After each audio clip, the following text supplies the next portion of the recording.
rahimani wa rahimakumullah, untuk menghibur kita semua agar kita tetap kokoh di atas keimanan kita, agar kita kokoh di atas keislaman kita. Dengarkanlah, simaklah bagaimana cobaan yang menerpa para al-anbiya wal mursalun, para nabi-nabi Allah dan para rasul-rasul Allah, yang mungkin kita tidak sebanding apa yang mereka rasakan. 3 yang akan kita bawakan pada khutbah kali ini, yang semoga menjadi penyemangat kita agar kita istiqomah di atas keimanan dan keislaman hingga akhir kita. Bagaimana Nabi Ibrahim alaihissalam, kisah yang sangat masyhur, yang sering mungkin kita dengar. Nabi Ibrahim alaihissalam diperintahkan oleh Allah Subhanahu wa taala untuk menyembelih putranya. Untuk menyembelih putranya yang ia damba-dambakan, putranya yang ia sayangi, putranya yang lama ia tunggu kehadirannya. Tetapi Allah Subhanahu wa taala berkata lain. Allah memerintahkan untuk disembelih. Lantas apa yang dilakukan oleh Nabi Ibrahim alaihissalam? Apakah beliau dengarkan? Apakah beliau langsung kerjakan? Atau malah beliau menyelisihi? Perhatikanlah bagaimana seorang hamba Allah sejati.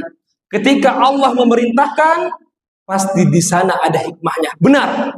Nabi Ibrahim pun alaihissalam menyembelih putranya dengan ikhlas. Sedangkan putra tidak ada masalah. Putranya tidak ada kesalahan, namun Allah perintahkan untuk menyembelihnya, dan Nabi Ibrahim alaihissalam pun menyembelihnya karena mendengarkan perintah Allah Subhanahu wa taala. Terkadang Bapak-bapak kaum muslimin rahimakumullah, ujian itu datang berbentuk perintah yang harus kita lakukan. Ketika perintah itu datang dari Allah, ingat, di sana pasti ada hikmahnya. Perhatikan bagaimana Nabi Ibrahim alaihissalam diperintahkan Allah Subhanahu wa taala membunuh, menyembelih anaknya. Ia pun taati, dan seketika anaknya berubah menjadi domba. Allah hanya ingin melihat keikhlasan seorang hamba. Allah hanya ingin menguji seorang hamba itu, apakah ia ikhlas, apakah ia benar-benar beriman kepada Allah Subhanahu wa taala. Dan Nabi kita Ibrahim alaihissalam telah mencontohkan itu semua. Beliau langsung mendengarkan perintah Allah Subhanahu wa taala itu. Sampai-sampai Allah Subhanahu wa taala mengatakan, "Inna hadza lahuwal bala'ul mubin." Sesungguhnya ini adalah cobaan yang sangat-sangat nyata.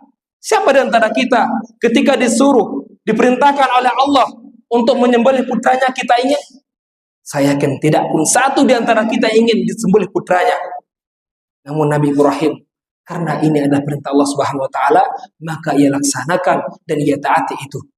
Dan sangat miris kaum muslimin ketika zaman sekarang ini, betapa banyak perintah Allah Subhanahu wa taala yang Allah perintahkan untuk kita, dan itu semua kembali kepada kita. Namun masih banyak di sana orang tidak melaksanakannya. Masih banyak di sana orang melanggarnya. Contoh saja kaum muslimah yang kita lihat, para muslimat yang masih enggan melaksanakan perintah Allah, menutup auratnya dengan sebaik-baiknya. Betapa banyak ia mengaku muslimah, namun ia masih mengumbar-umbar auratnya. Waliyadzubillah. Ini hal yang remeh saja, hal yang mudah saja, belum diuji sebagaimana Nabi Ibrahim alaihissalam, namun kita masih enggan untuk melaksanakannya. Maka sampaikanlah kepada saudari-saudari kita, keluarga kita, tutuplah auratmu wahai saudariku, tutuplah auratmu wahai istriku, anak-anakku. Kemudian kisah yang kedua, juga kisah yang sangat masyhur yang diabadikan oleh Allah Subhanahu wa taala di surah Yusuf. Bagaimana Nabi Yusuf alaihissalam diuji dengan fitnah yang sangat dahsyat, yang mungkin kalau kita diuji dengan ujian ini tidak sanggup untuk menghadapinya. Bagaimana Nabi Yusuf alaihissalam yang terkenal dengan Nabi yang tampan, diuji, diajak untuk bermaksiat kepada Allah Subhanahu wa taala oleh seorang putri pembesar Mesir di saat itu, oleh seorang putri yang mempunyai jabatan, yang mempunyai tahta, yang mempunyai kedudukan, yang merupakan anak dari Raja Mesir ketika itu, untuk bermaksiat kepada Allah Subhanahu wa taala. Semua celah, semua pintu terbuka lebar untuk Nabi Yusuf alaihissalam berzina dengannya. Namun Nabi Yusuf alaihissalam pun bersabar, tabah dengan ujian itu, dan ia pun selamat dari ujian itu. Dan kita yakin ketika anak muda zaman sekarang ini yang dengan mudahnya ikhtilaf, dengan mudahnya bercampur baur antara lelaki dan wanita, ia tidak Pernah ia tidak ingin mencontoh bagaimana Nabi Yusuf alaihissalam yang menahan hawa nafsunya, hanya ingin melaksanakan perintah Allah karena Allah melarangnya. Kaum muslimin rahimani wa rahimakumullah.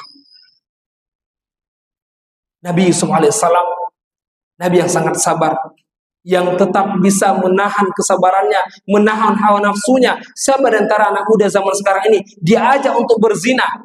Jangankan anak seorang pejabat, jangankan anak seorang raja, siapapun wanita itu ia akan tergoda. Waliyadzubillah. Nabi Yusuf alaihissalam diuji dengan wanita pembesar Mesir ketika itu, ia sabar terhadap itu dengan keimanannya.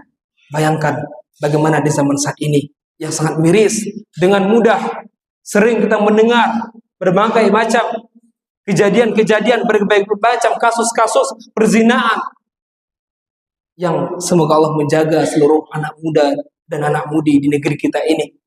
Kaum muslimin rahimakumullah. Ingatlah saudara-saudaraku kaum pemuda, bagaimana sabda Nabi sallallahu alaihi wasallam yang menjadi semangat bagi kita, yang menjadi penghibur bagi kita. Kata Nabi sallallahu alaihi wasallam, sab'atun yudhilluhumullahu fi dhillih yauma la dhilla illa dhilluh.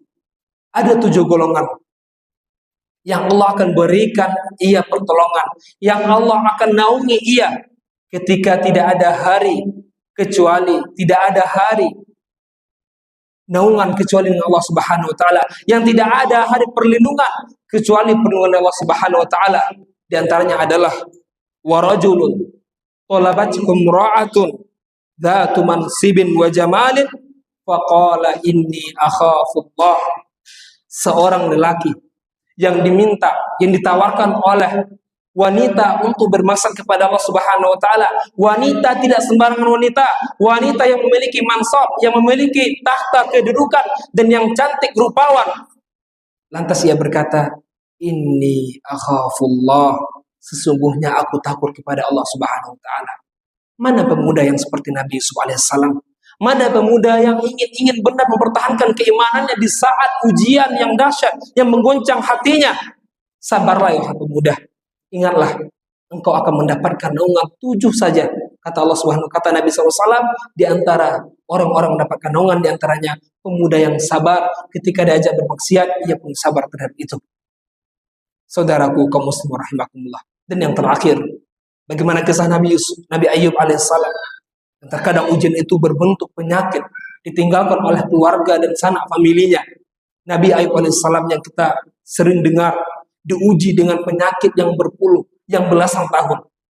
Semua keluarga meninggalkannya kecuali istrinya yang setia menemaninya. Semua usaha, semua harta ia habiskan untuk mengobati dirinya. Namun ketika sakit itu bertambah dahsyat dan bertambah parah, ia pun berdoa kepada Allah Subhanahu wa taala sebagaimana firman Allah Subhanahu wa taala, "Wadhkur abadana ayyuba idnada rabbah anni masyani asyaitanu binisbi wa adzab." Dan ingatlah, ketahuilah ketika hamba kami Ayub alaihissalam menyeru kepada Tuhannya, berkata, meminta kepada Allah Subhanahu wa taala, sesungguhnya aku diganggu oleh syaitan dengan kepayahan dan kesusahan. Dan ketika itu pun Allah Subhanahu wa taala menyembuhkannya selama belasan tahun, beliau baru sembuh.